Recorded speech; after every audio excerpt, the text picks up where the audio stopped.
If there were a conservatory in hell, and if one of its students was to compose a symphony based on the story of the 7 plagues of Egypt, and if he had written one similar to Rachmaninoff's, he would have accomplished his task.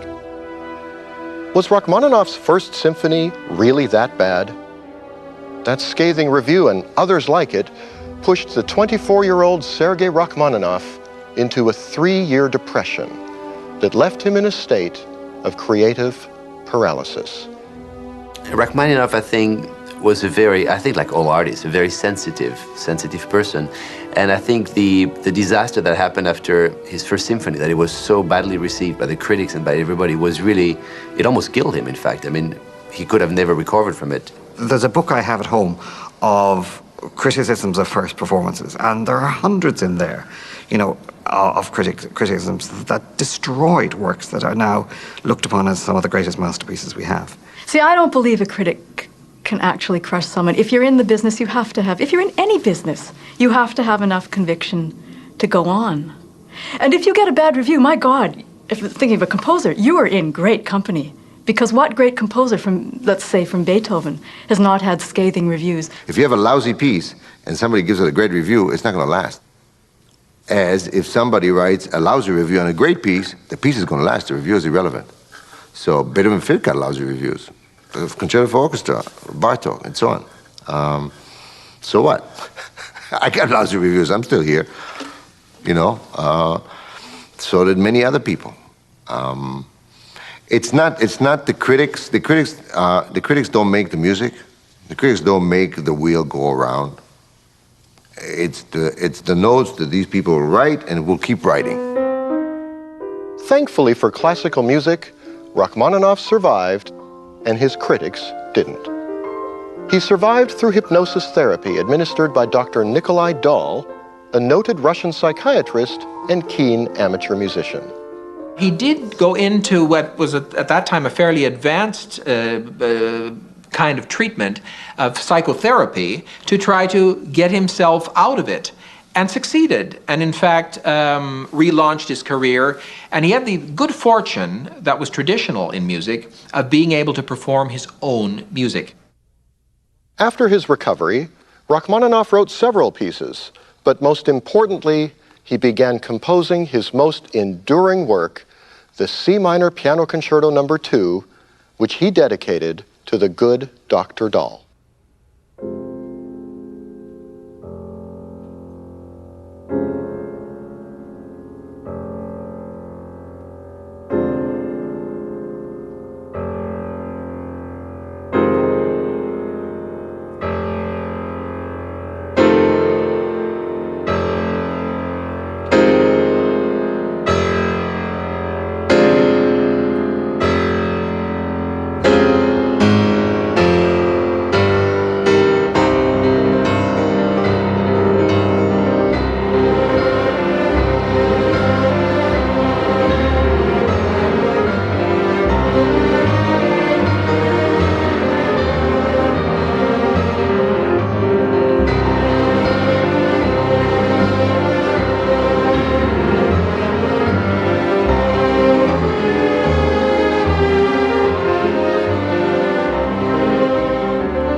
Rachmaninoff was another of those composers who began rather well off in terms of his parents. They had money, the landed gentry and so on, and he started as a conservatory student who was regarded as having a lot of promise. So I think you could say that he was launched, if not with a silver spoon in his mouth, certainly with food. And the trouble was that he was also infected with what that Russian quality is known as depression. I've often thought that Russians are only truly happy when they're sad. Someone once described him as 6 feet 6 inches of gloom. And I don't think any composer has ever looked sadder than Rachmaninoff. Sergei Rachmaninoff, one of the greatest piano virtuosos of the 20th century, was born in Semyonovo, Russia on April 1st, 1873. In spite of his dour expressions, he was known to have a great sense of humor, which he shared with family and friends. He was elegant, social, well-educated, aristocratic, and enjoyed the finer things that life had to offer. He was physically strong and had really big hands. Rachmaninoff had hands the size of hams, somebody described it once. I mean, they were so big, you know, and the things that the rest of us are sort of stretching to reach. I can reach the opening of the second concerto, no problem, but I know people who can't even do that. But he could do it, you know, so easily, it's just disgraceful. Pianists, great pianists, come with all sizes of hands. Thin, fat, long, short. The fact that Rachmaninoff had large hands certainly helped him, but you can't say that's the reason he was a great pianist. He was a great pianist, you know, and as a result, you know, he could take advantage of his hands. But not many people do have hands like Rachmaninoff's. And so, especially the third concerto, Rach 3, as we in the post-Helfgott era refer to it, is a real challenge, a real challenge.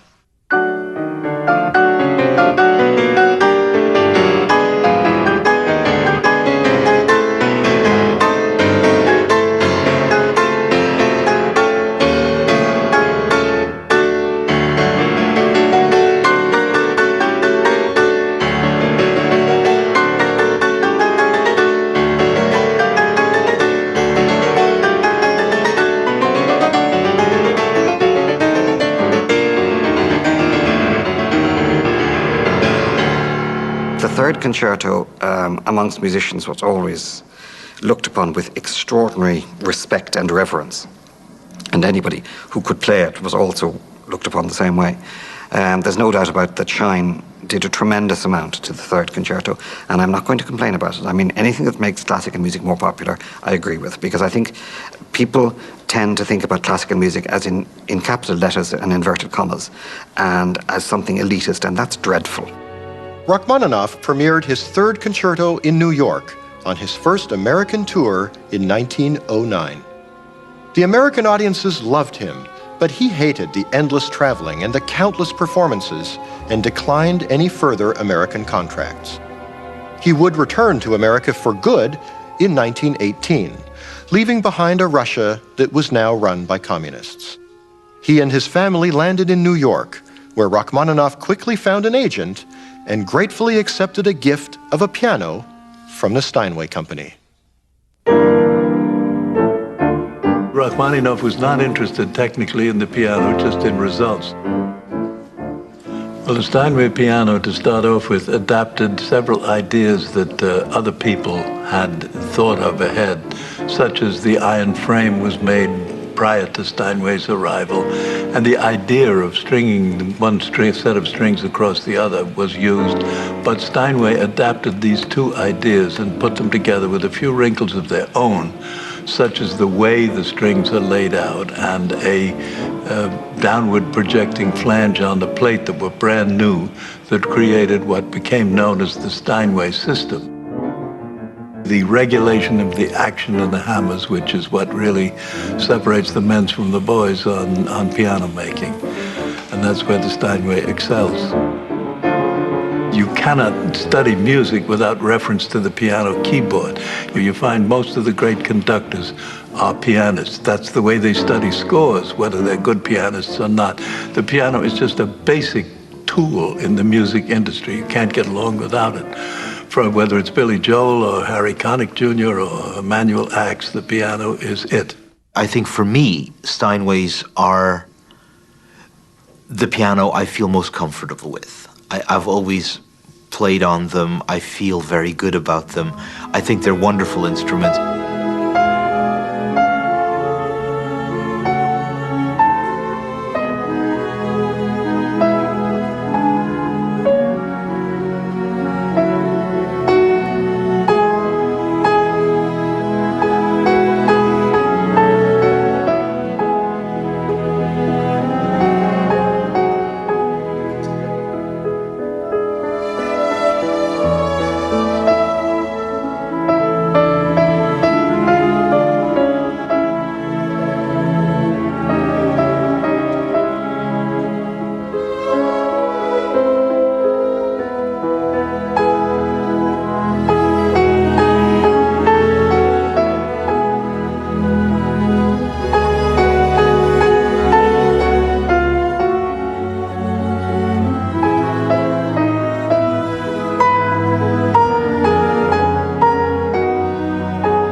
Hollywood borrowed him by the yard, and that became a very strong influence. Warner Brothers Studios, Max Steiner, people like that, great debt to Rachmaninoff. Because of it was impossible to write a love scene and not be aware of the way that he could reach the heart with those long, yearning melodies of his. So he became copied and copied. And the pity is that his own music was devalued in the process. Rachmaninoff's skill with variations, repeating the same theme but with a slightly different twist on it, was one of his greatest gifts.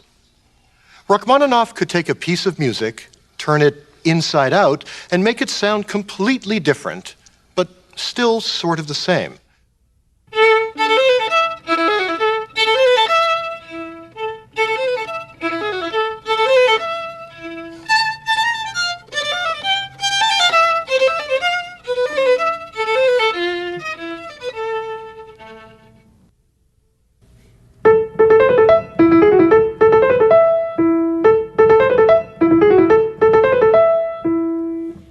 Now that's a catchy melody. Let's see what Rachmaninoff did with it. First, let's change it from minor to major. Let's move it from A major to C sharp major. Now let's turn it upside down. Let's slow it down. And now, listen to that melody with Rachmaninoff's signature harmonies underneath.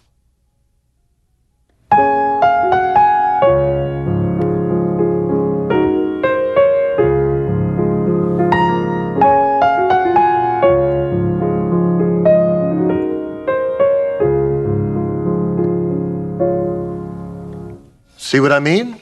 It's very different, but you can see where it came from. Rachmaninoff's other great talent was the climactic drive he infused in his music. It's true that in Rachmaninoff's music there's a lot of climaxes. I mean, especially if you compare it to Ravel's music, for example, where there are hardly any climaxes.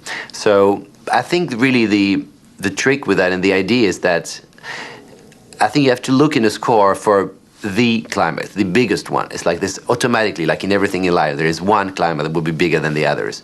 So I think you have to kind of build up all the other climaxes to come to this one, which is really the big climax. And I think then from there you can really construct the architecture of the entire piece.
Rocky, as we affectionately call him in classical music circles, was full of surprises. Who would have imagined that behind that stoic, lined face lurked one of classical music's first pop stars? He became so popular that even his first symphony was sounding better than it had before. Sometimes the worst thing that can happen to a composer is to become popular, because people suddenly think it must mean cheap. And Rachmaninoff was one of those who immediately caught on with the audience because of a certain quality of yearning melancholy that takes Tchaikovsky a step further. I know that there are a lot of people out there who look down at Rachmaninoff, and it's undeserved. I think that, you know, they might maybe misunderstand him, but the fact that he was a genius is undeniable. The fact is that he was a great composer and great pianist is undeniable, and yes, he wrote beautiful melodies, and so people in Hollywood took it over, yes.